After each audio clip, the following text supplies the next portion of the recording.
For more updates, subscribe to our channel, click the links and enjoy watching the videos. Welcome dear student. So इसके पहले की video में हमने decomposition reaction जो है वो कंप्लीट कर ली थी। अब हम डिस्प्लेसमेंट रिएक्शन पढ़ेंगे, लेकिन उसके पहले मैंने आपके लिए एक होमवर्क छोड़ा हुआ था। Carry out the following activity page number 10 के ऊपर, और उस एक्टिविटी का मैंने आपसे आंसर पूछा था कि क्या हो सकता है और वो रिएक्शन क्या होगी। सो क्वेश्चन कुछ ये था कि take about 2 gram barium hydroxide in the test tube, add 1 gram ammonium chloride and mix with the help of glass rod, और उसको ग्लास रॉड से मिक्स करना है। Touch the bottom of the test tube with your palm, आपको हथेली से touch करना है उस को, और क्या होता है वो देखना है। What do you feel in this exothermic और एंडोथर्मिक रिएक्शन। सो सबसे पहले मैं रिएक्शन बताता हूं कि कैसी होगी। ये है बेरियम हाइड्रोक्साइड और ये अमोनियम क्लोराइड। तो बेरियम हाइड्रोक्साइड और अमोनियम क्लोराइड जब आपस में मिक्स होते हैं तो BaCl2 यानी बेरियम क्लोराइड, अमोनिया और वाटर, ये तीन चीज बनाते हैं। तो जैसे कि आपको मालूम है कि अमोनिया का नेचर जो है वो कोल्ड यानी ठंडापन वो देता है। तो जैसे ही ये रिएक्शन कंप्लीट होगी, आप उस टेस्ट ट्यूब को जब टच करोगे तो वो बहुत ज्यादा ठंडी महसूस होगी। लगभग इस रिएक्शन के दौरान उस टेस्ट ट्यूब का टेम्परेचर फॉल होता है 40 डिग्री सेल्सियस, यानी वो नीचे चले जाता है, यानी वो बहुत ज्यादा फ्रोजन यानी ठंडी कंडीशन में आ जाती है। तो इस रिएक्शन के दौरान हीट एब्जॉर्ब होती है उसके अंदर एटमॉस्फेयर से। वो ठंडी हो रही है, मतलब वो हीट को क्या कर रही है, अंदर से कंज्यूम कर रही है। तो वो रिएक्शन जो टेस्ट ट्यूब को ठंडा देती है, वो क्या कर रही है, जब आप उसको टेस्ट ट्यूब को पकड़ रहे हो तो वो आपके हाथ को ठंडा सेंस दे रही है। इसका मतलब आपके हाथ की जो गर्मी है वो अंदर जा रही है और उसकी ठंडी आपको महसूस हो रही है। तो फिजिक्स का ये लॉ है, आपको पता ही है कि ज्यादा एनर्जी से कम एनर्जी की तरफ जो है वो फ्लो बढ़ता है। तो आपका हाथ उस वक्त गर्म है, आपकी एनर्जी उधर ट्रांसफर होती है और वो जो ठंडी टेस्ट ट्यूब है आपको फील होती है। सो यहाँ पर इस रिएक्शन के दौरान आपको क्या फील हो रहा है, वो टेस्ट ट्यूब ठंडी हो रही। तो ये कौन सी रिएक्शन होगी, ये एंडोथर्मिक रिएक्शन है, क्योंकि यहाँ हीट जो है वो एब्जॉर्ब हो रही है, जिसकी वजह से टेस्ट ट्यूब जो है आपको ठंडी फील होगी। सो रिएक्शन कुछ इस तरह से, अगर आप इसको नोट डाउन करना चाहो तो नोट कर सकते हो। ये बेरियम हाइड्रोक्साइड है और ये अमोनियम क्लोराइड है। रिएक्शन होंगी और इस तरह से तीन आपको प्रोडक्ट मिलेंगे। अब ये रिएक्शन जो है वो बैलेंस नहीं है। सबसे पहले हम मेन कंपाउंड से बैलेंस करना शुरू करते हैं। यहाँ पर देखिए NH4Cl में Cl सिंगल है और BaCl2 जो प्रोडक्ट बन रहा है उसमें यहाँ पर Cl2 है। तो सबसे पहले Cl को बैलेंस करते हैं, यहाँ लगाते हैं हम 2। क्लोरीन बैलेंस हो गया, नाइट्रोजन अनबैलेंस हो गया, तो नाइट्रोजन को भी हम यहाँ पे 2 लगा देते हैं। नाइट्रोजन बैलेंस हो गया, क्लोरीन बैलेंस हो गया, दोनों तरफ यहाँ पे 2 है, यहाँ 2 है। हाइड्रोजन चेक करते हैं, 4 2 8 और ये 2 10, 10 हाइड्रोजन है। इधर चेक करते हैं, 3 2 6 और ये 2 सिर्फ 8 हो रहे हैं। अगर हम यहाँ 2 लगा देते हैं तो 2 2 4, यानी ये 4 और ये 6, ये हो गए 10। अब रिएक्शन को पूरी तरह से चेक करते हैं। Ba सिंगल है, ये ऑक्सीजन 2 है, वहां पर भी ऑक्सीजन 2 हो गए। हाइड्रोजन अभी हमने देखा कि वो 10 है। तो इस तरह से पूरी रिएक्शन जो है यहाँ पे बैलेंस हो जाती है। तो ये आपका कैरी आउट में जो रिएक्शन का प्रोसेस था, तो ये आपको एक्स्ट्रा वर्क में दिया हुआ था किस तरह से रिएक्शन होती है। और ये जो रिएक्शन है ये कैसी है, एंडोथर्मिक है, क्योंकि इसके अंदर जो है हीट बाहर से एब्जॉर्ब, एटमॉस्फेयर की हीट एब्जॉर्ब होकर ये रिएक्शन कंप्लीट होती है। अब बढ़ते हैं हमारे मेन टॉपिक के तरफ, डिस्प्लेसमेंट रिएक्शन, जो आपके बुक में है 1.2.3। ये डिस्प्लेसमेंट रिएक्शन है। डिस्प्लेसमेंट का मतलब ये आपको मालूम है, डिस्प्लेस यानी एक जगह से दूसरी जगह जाना। जब आप कंपाउंड लेते हो और कंपाउंड एक जगह से निकलकर दूसरे की तरफ जाता है, मेन जो आप कंपाउंड ले रहे हो, रिएक्टेंट ले रहे हो, तो रिएक्टेंट में जो डिस्प्लेस होते हुए दिखाई देगा तो वहां पर डिस्प्लेसमेंट रिएक्शन होगी। एक अगर दिखता है तो सिंगल डिस्प्लेसमेंट, उसी के साथ साथ हम आगे पढ़ने वाले हैं डबल डिस्प्लेसमेंट। वहां पे आपको 2 एलिमेंट या 2 सब्सटेंस, 2 कंपाउंड एक से दूसरी जगह जाते हुए दिखेंगे। अब वो किस तरह से हम पढ़ते हैं। एक्टिविटी 1.9, जैसे कि आप यहाँ पर डायग्राम देख रहे हो, एक टेस्ट ट्यूब है जिसको स्टैंड पर लगाया हुआ है, उसके अंदर कुछ चीजें हैं, उसको हम देखते हैं। Take 3 iron nails and clean them by the rubbing with sand paper. तो आपको 3 नेल लेनी है, जरूरी नहीं है कि पुरानी हो, नहीं हो, 3 कोई भी नेल लीजिए, उनको सैंड पेपर से साफ करना है। किसी भी तरह का उसके ऊपर डस्ट या किसी भी तरह की इंप्योरिटीज उसके ऊपर नहीं होनी चाहिए। Take 2 test tube, mark A and B, in each test tube take 10 ml copper sulfate solution। दो टेस्ट ट्यूब लेनी है, दोनों के ऊपर ए और बी ऐसे दो नाम लिखने हैं, दोनों के अंदर 10-10 ml कॉपर सल्फेट सॉल्यूशन लेना है।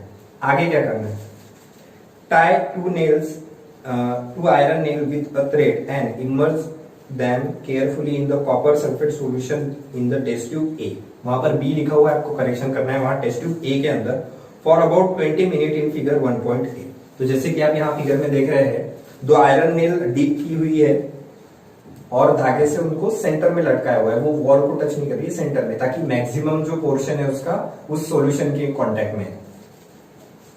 Keep one iron nail aside for comparison. और आपने 3 नेल ली थी, 2 को आपने सॉल्यूशन में डिप किया है, एक जो है वो आपको साइड रखनी है इस एक्सपेरिमेंट को कंपेयर करने के लिए। After 20 minute take out the iron nails from the copper sulphate solution. 20 minute के बाद आपको वो निकालना है और उसके बाद उसको कंपैरिजन शुरू करना है। Compare the intensity of the blue colour of copper sulphate solution in test tube A and test tube B. आपको कंपेयर करना है दोनों टेस्ट ट्यूब के अंदर। जब आप दोनों टेस्ट ट्यूब लोगे और स्टार्टिंग में जब दोनों के अंदर आपने कॉपर सल्फेट सॉल्यूशन लिया है तो दोनों का हल्का ग्रीनिश कलर रहेगा, मतलब ग्रीनिश ब्लू में ऐसा कलर रहेगा।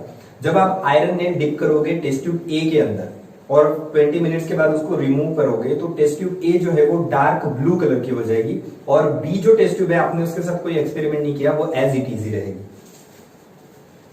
Also compare the colour of the iron nail deep into the copper sulphate solution with 1 kept aside. और साथ में हमको आयरन नेल को भी कंपेयर करना है। तो अब ये दूसरा फिगर देखिए, ऊपर वाले फिगर में हम कंपेयर कर रहे हैं आयरन नेल्स को, तो ऊपर वाले फिगर में देखिए जो हमने डिप नहीं की थी वो एज शाइनी, जैसे आयरन नेल होती है वैसी शाइनी, लेकिन दूसरी जो हमने डिप की थी उसके ऊपर हल्का सा रस्टिंग आ गया है, मतलब थोड़ा सा उसके ऊपर क्या आ गया है, जैसे कि आप जंग लगी हुई आयरन नेल देखते हो, हल्की सी वो ब्राउनिश रेड पड़ चुकी है।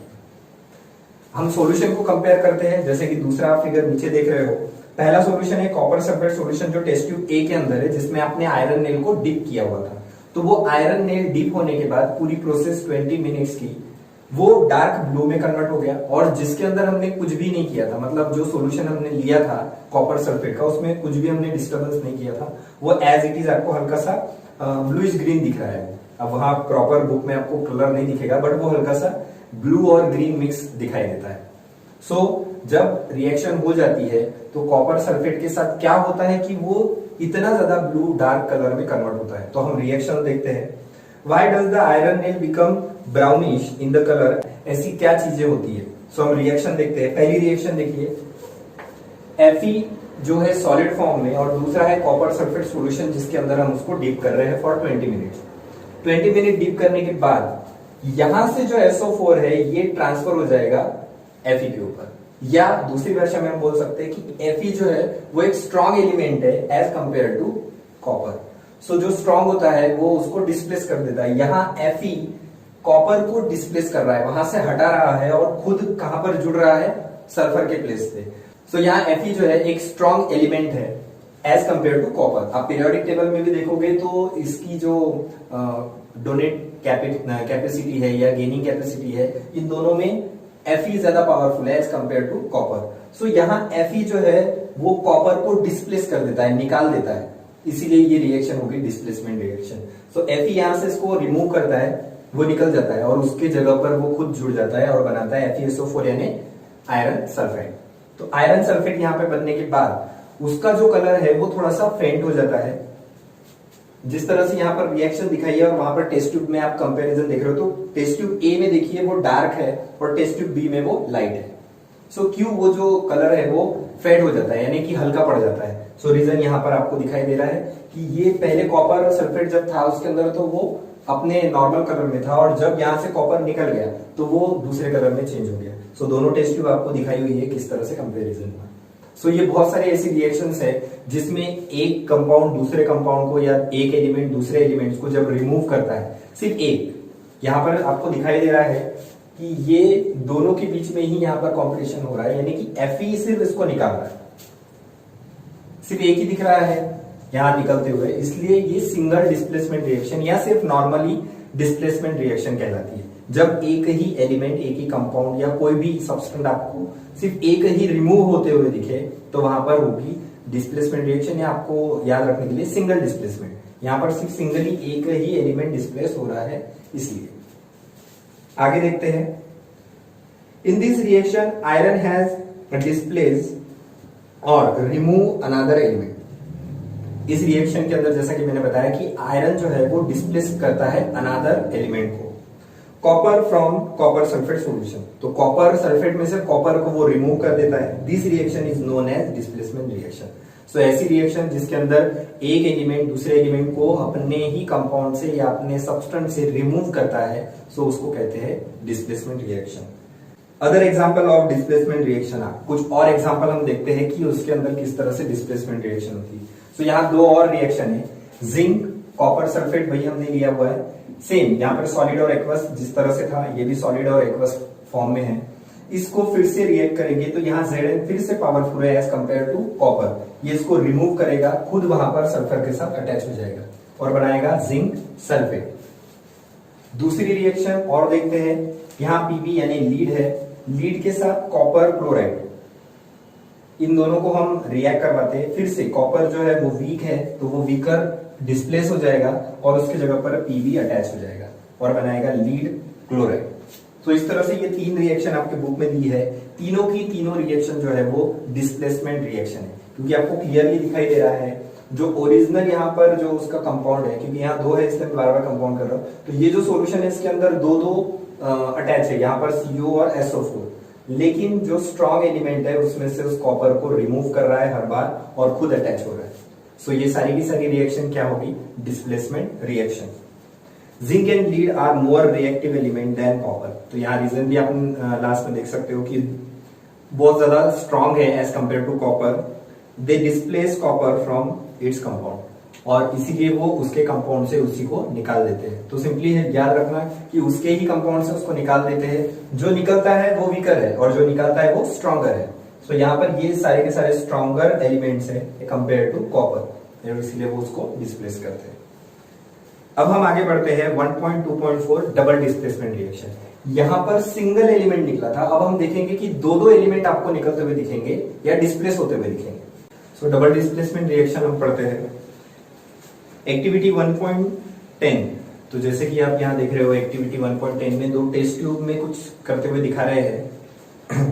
सो पहले टेस्ट ट्यूब में है सॉल्यूशन सोडियम सल्फेट और दूसरे टेस्ट ट्यूब में है बेरियम क्लोराइड, और जो सोडियम सल्फेट है वो ट्रांसफर किया जा रहा है बेरियम क्लोराइड में। करना क्या है, take 3 ml sodium sulphate solution in first test tube and in another 3 ml barium sulphate, दोनों का कंटेंट सेम है, 3 ml ही लेना है।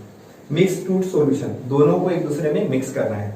व्हाट डू यू ऑब्जर्व, तो क्या होता है, अब दोनों जैसे आप टेस्ट ट्यूब देख रहे हैं कि दोनों को आपस में ऐड किया जा रहा है, क्या हो रहा है उसमें, you will observe that white substance, तो जिस तरह चूने का पानी होता है एकदम व्हाइटिश, उस तरह से वो जो कंपाउंड है उस दूसरी टेस्ट ट्यूब में चेंज हो जाएगा। Which is insoluble in water is form, this insoluble substance form in the is known as precipitate. अब जैसे ही आप वो दूसरा सॉल्यूशन उसके अंदर डालोगे तो उसके अंदर व्हाइट क्रिस्टल यानी चूने जैसा फॉर्म हो जाएगा। थोड़ी देर आप उसको अगर स्टेबल करने के लिए छोड़ देते हो स्टैंड पर, तो जितना भी वो अनसॉल्युबल सब्सटेंट है वो प्रेसिपिटेट बनकर नीचे बैठेगा और ऊपर इनसॉल्युबल जो सॉल्यूशन है वो रहेगा। Any reaction that produces a precipitate can be called as precipitation reaction. जिस सॉल्यूशन के अंदर जब दोनों कंपाउंड आप ऐड करते हो और वो मिक्स नहीं होते, कुछ प्रेसिपिटेट तैयार करते हैं दोनों मिक्स होने के बाद, उसको प्रेसिपिटेशन रिएक्शन बोलते हैं। सो यहाँ पर भी वही हो रहा है। अब रिएक्शन देखते हैं, sodium sulphate react with barium chloride and gives barium sulphate and sodium chloride. क्या हो रहा है रिएक्शन में, सोडियम सल्फेट बेरियम क्लोराइड। सो यहाँ दोनों कंपाउंड के जो सेकंड प्लेस में जो एलिमेंट्स है या कंपाउंड है वो एज इट इज है, ये दोनों एक दूसरे को डिस्प्लेस कर रहे हैं। वो किस तरह से, यहाँ पहला देखिए सोडियम क्लोराइड है और यहाँ पर सोडियम सल्फेट है और दूसरा है बेरियम क्लोराइड। तो यहाँ सल्फेट और क्लोराइड एज इट इज है, जो डिस्प्लेस हो रहे हैं वो सोडियम और बेरियम है। सो यहाँ पर दोनों एक दूसरे को डिस्प्लेस कर रहे हैं, ये इसको और ये इसकी जगह ले रहा है। सो आपको दो एलिमेंट ट्रांसफर होते हुए दिख रहे हैं। अगर सिर्फ सोडियम निकलता और ये जो दूसरा कंपाउंड एज इट इज रहता है तो हम बोलते थे कि ये सिंगल डिस्प्लेसमेंट रिएक्शन है। बट यहाँ पर सोडियम ट्रांसफर हो रहा है और बेरियम भी ट्रांसफर हो रहा है, दोनों ट्रांसफर हो रहे हैं। यहाँ पर बेरियम सल्फेट और सोडियम क्लोराइड बना है। तो इस तरह की रिएक्शन जो है वो डबल डिस्प्लेसमेंट रिएक्शन कहलाती है, जब आपको एक ही रिएक्शन के अंदर दो एलिमेंट जो है वो डिस्प्लेस होते हुए दिखाई दे। तो यहाँ पर देखिए सोडियम जो है वो क्लोरीन के पास चले गया और बेरियम जो क्लोरीन के साथ अटैच था वो सल्फेट पे आ गया। तो यहाँ बेरियम सल्फेट बन गया और सोडियम क्लोराइड। यहाँ सोडियम सल्फेट था, वहां सोडियम क्लोराइड हो गया। यहाँ बेरियम क्लोराइड था, यहाँ बेरियम सल्फेट हो गया। सो इस तरह से ये रिएक्शन जो है वो दो अलग अलग एलिमेंट या कंपाउंड को आपस में डिस्प्लेस होते हुए दिखाती है। इस तरह की रिएक्शन को कहते हैं double displacement reaction. What causes this? तो क्या होता है? This white precipitate of BaSO4 is formed by the reaction of SO4 2- and Ba2+. The other product form is sodium chloride which remain in the solution. Such reaction in which there is an exchange of ions between reactant are called double displacement reaction. अब यहाँ पर एक और चीज की दोनों displace भी हो रहे हैं या एक्सचेंज जिसको बोल सकते हैं। तो ये एक्सचेंज हो रहा है अपनी प्लेस, तो हम मान के चलते हैं एक्सचेंज भी हो रहे हैं, ये एक दूसरे को डिस्प्लेस कर रहे हैं अपने अपने कंपाउंड से। तो यहाँ कंपाउंड से एक्सचेंज करना या डिस्प्लेस होना, ये डबल डिस्प्लेसमेंट कहता है, क्योंकि ये दोनों के दोनों अपनी जगह छोड़ रहे हैं। सो ये छोड़ रहा है और ये भी छोड़ रहा है, तो दो एलिमेंट्स अपनी जगह छोड़ रहे हैं, इसलिए ये रिएक्शन जो कहलाएगी वो डबल डिस्प्लेसमेंट रिएक्शन कहलाएगी। अब आपके पास एक एक्टिविटी दी है, रिकॉल एक्टिविटी 1.2। अगर आपको याद हो हमने एक्टिविटी 1.2 जो लीड नाइट्रेट के साथ एक्सपेरिमेंट किया था उसको हम यहाँ रिकॉल कर रहे हैं। Where you have mix the solution lead nitrate and potassium iodide. तो उस एक्टिविटी में हमने लीड नाइट्रेट और सोडियम और पोटेशियम आयोडाइड इनको मिक्स किया था। What was the colour of precipitate form and can you name the compound precipitated? तो जैसा कि मैंने उस रिएक्शन में बताया था कि वो प्रेसिपिटेट के फॉर्म में मिलता है, तो वही रिएक्शन हम फिर से देखते हैं। एक्टिविटी 1.2 में हमने PbNO3 टॉइस यानी लीड नाइट्रेट को लिया था और पोटेशियम आयोडाइड को। इन दोनों को जब हमने मिक्स किया था सो PbI2 का एक येलो कलर का प्रेसिपिटेट मिला था। अब PbI2 को आप नाम दे सकते हो, क्या है ये? Lead iodide.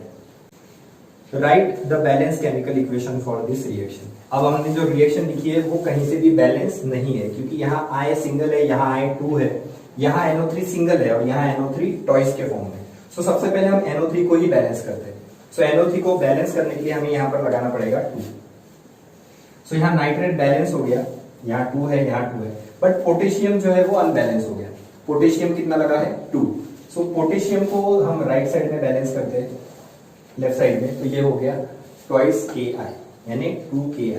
यहाँ पर ये पूरी इक्वेशन बैलेंस है। यहाँ पर देखिए ये जो कंपाउंड है इसके अंदर 2 आयोडीन है, यहाँ 2 आयोडीन है, Pb सिंगल है, NO3 टॉइस है और K टॉइस है। सो इस तरह से ये जो रिएक्शन है ये बैलेंस हो गई। आगे और एक दिया हुआ है, in this also a double displacement reaction. अब आगे क्वेश्चन पूछा गया है जो आपको इस रिएक्शन को रिकॉल करने का मेन कारण है, क्या ये डबल डिस्प्लेसमेंट रिएक्शन है? सो देखिए Pb और K ये मेन आपके एलिमेंट्स है, ये एलिमेंट डिस्प्लेस हो रहे हैं। Pb I की तरफ जा रहा है और K NO3 की तरफ आ रहा है, दोनों डिस्प्लेस हो रहे हैं। देखिए K NO3 के साथ अटैच हो गया जो K I के साथ था, और Pb I के पास चले गया जो NO3 के साथ था। सो इसीलिए इस एक्टिविटी को डबल डिस्प्लेसमेंट रिएक्शन के अंदर रिकॉल करवाया गया है कि ये जो रिएक्शन थी जो हमने 1.2 में पढ़ी थी ये भी एक डबल डिस्प्लेसमेंट रिएक्शन है। सो इसीलिए इसको रिकॉल करने के लिए कहा गया था। अब आगे आपके बुक में 1.2.5 ऑक्सीडेशन एंड रिडक्शन, यहाँ दो अलग अलग है। ऑक्सीजन जब अटैच होती है तो ऑक्सीडेशन, और रिडक्शन जब ऑक्सीजन निकलती है। इसी का उल्टा याद रख सकते हो, हाइड्रोजन का अटैच होना रिडक्शन और हाइड्रोजन का रिमूव होना ये ऑक्सीडेशन। सो जिस तरह यहाँ पर मैंने लिखा हुआ है oxygen attach oxidation, hydrogen attach reduction, oxygen remove reduction and hydrogen remove oxidation. So आप ऑक्सीजन को याद रखो, जो यहाँ दिया है उसका उल्टा हो जाएगा रिडक्शन। तो प्रोसेस हम स्टार्ट करते हैं। एक्टिविटी 1.1 यानी 11, हीट, जैसे कि आप यहाँ फिगर में देख रहे हो, जो फिगर है उस फिगर के अंदर जो एक्टिविटी है वो हमें करनी है। Heat a China dish containing about 1 gram copper powder, what do you observe?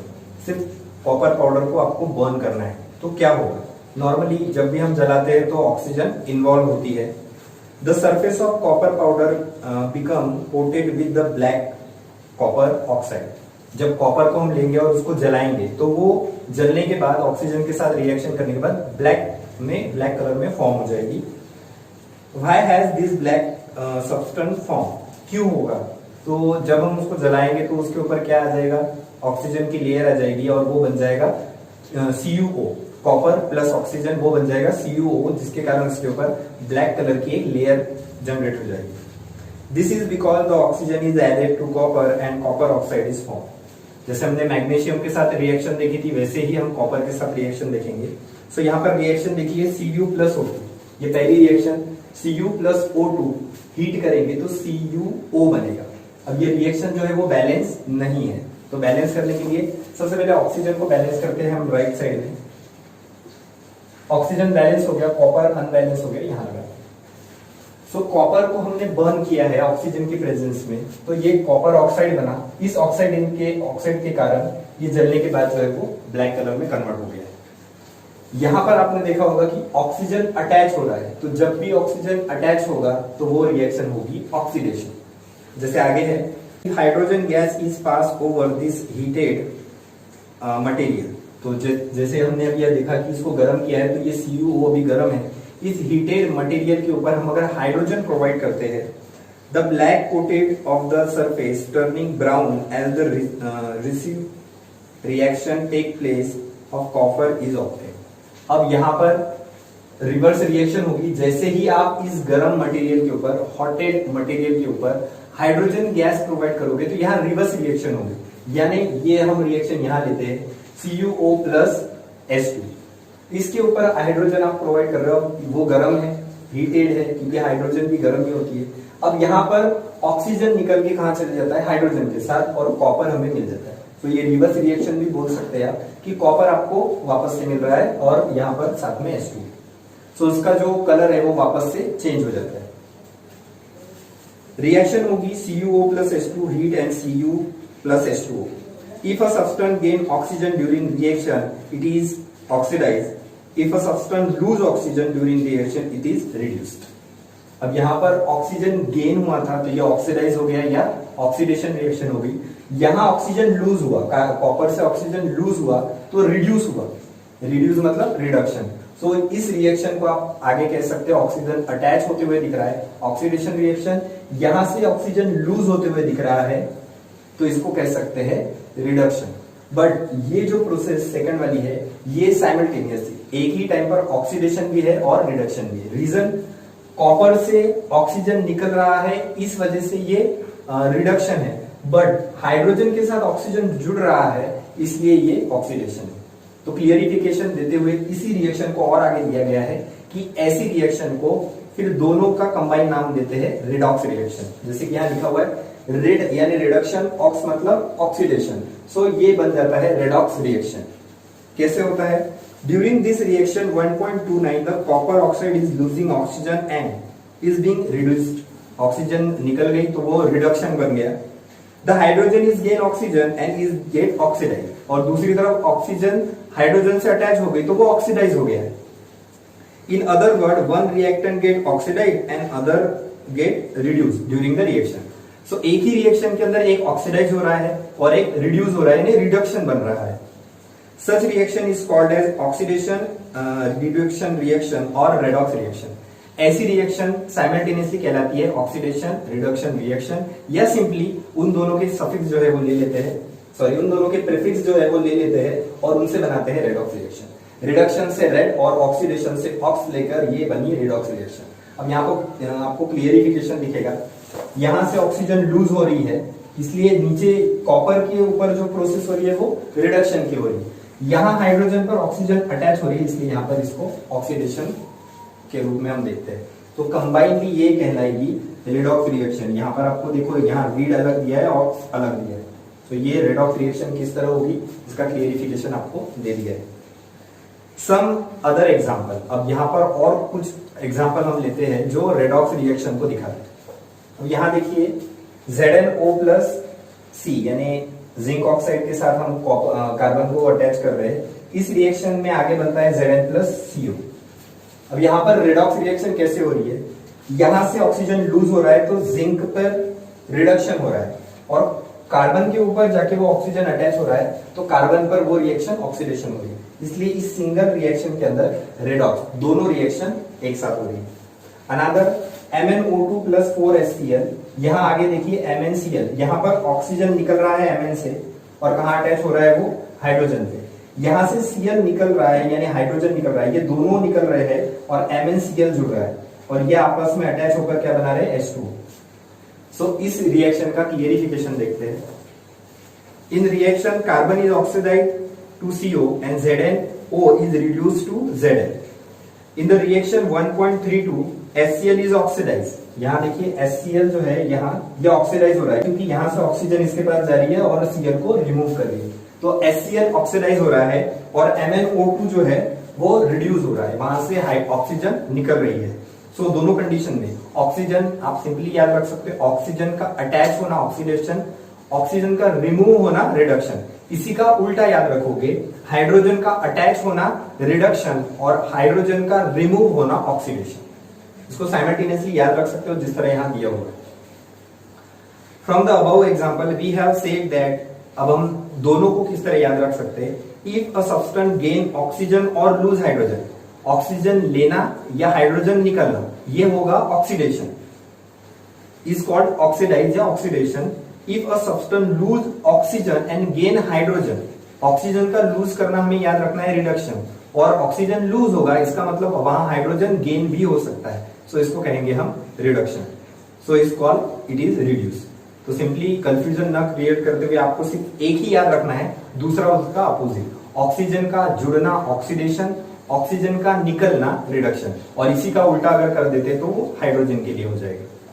सो इस तरह से ये जो एक्टिविटी थी और ये जितने भी एग्जाम्पल थे ये रेडॉक्स रिएक्शन के थे।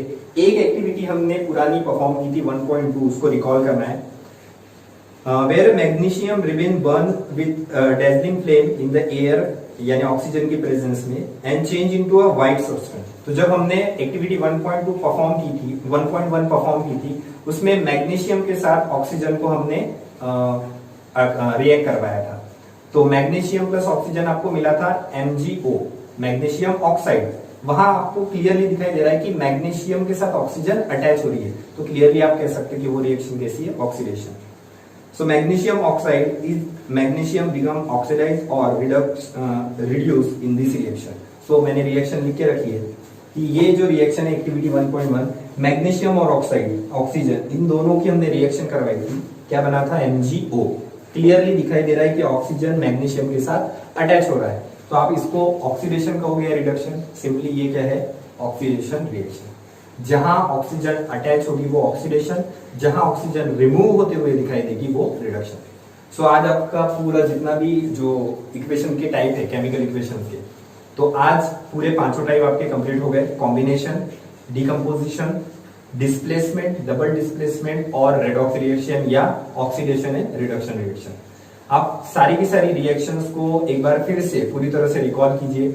इसके बाद जैसे कि मैंने कहा था, सारी रिएक्शन होने के बाद मैं कुछ 10-15 रिएक्शन आपको दूंगा, आपको उसको एट अ टाइम आइडेंटिफाई करना है, यानी पूरी रिएक्शन में आप रिएक्शन को बैलेंस भी करोगे, साथ साथ में उसके कंपाउंड के नाम भी लिखोगे, आपको जो भी पता होते हैं। तो मैं ऐसी कुछ 10 रिएक्शन आपको होमवर्क में या तो वीडियो में एज पोस्ट करूंगा, आपको उस रिएक्शन में नीचे उनके कंपाउंड के नेम लिखने हैं, साथ साथ में वो रिएक्शन रिडक्शन है, ऑक्सीडेशन है, डिस्प्लेसमेंट है, डबल डिस्प्लेसमेंट है, उन 5 टाइप में से कौन सी रिएक्शन है आपको साइड में ब्रैकेट में वो भी लिखना है। बैलेंस करना है, साथ साथ में उसके नीचे उनके नाम लिखना है और साइड में बताना है कि वो केमिकल इक्वेशन में कौन से टाइप की रिएक्शन है। तो आपके लिए होमवर्क है कि आप जितनी भी रिएक्शन अभी हुई है उन सारी रिएक्शंस को रिकॉल कीजिए। उन रिकॉल के बाद आपको जो होमवर्क दिया जाएगा उसमें आपको 3 चीजें बतानी है। एक तो इक्वेशन को बैलेंस करना है, दूसरा उन कंपाउंड्स के या उन एलिमेंट्स के नाम लिखने हैं, तीसरा वो कौन से टाइप की है। जैसे आपने 5 टाइप पढ़े, combination, decomposition, displacement, double displacement, oxidation, reduction और रेडॉक्स रिएक्शन। सो इनमें से क्या है वो आपको लिखना है। सो मिलते हैं नेक्स्ट वीडियो में विद होमवर्क। तब तक के लिए आपका जो होमवर्क है वो आप कर सकते हैं। Goodbye. For more updates, subscribe to our channel, click the links and enjoy watching the videos.